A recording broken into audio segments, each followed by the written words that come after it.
शिवाजी महाराजांच्या बद्दल सांगत होते, कारण साताऱ्याला राजधानी स्थापन केली होती. ते त्यांच्यात जे गुण होते ते आपण घेतले पाहिजे.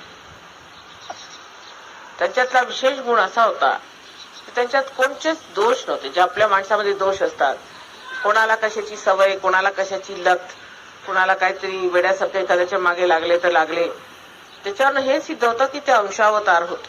अंशावतार असल्यामुळे त्यांना कोणतीच वाईट सवय, वाईट खोटं बोलणं, दारू पिणं वगैरे असं म्हणजे त्यांना सांगावं लागत नसे, ते तसे नव्हते. दुसरं अत्यंत स्वभावानी गोड होते. स्वभाव फार गोड होता, अत्यंत गोड स्वभावाचे, आणि आईला पूर्णपणे समर्पित होते. कधीही त्यांनी कुणाला वाकडा शब्द बोलला नाही किंवा कुणावर ओरडले नाहीत, कुणावर बिघडले नाही. हे दोन गुण फार कठीण असतात.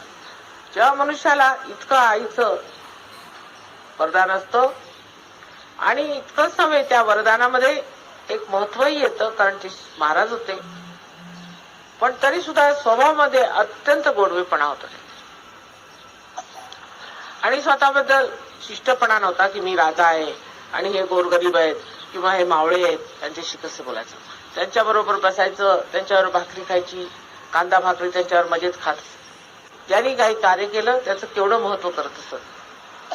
आपल्याला माहिती आहे, सिंहगड जिंकल्यावर ते म्हणाले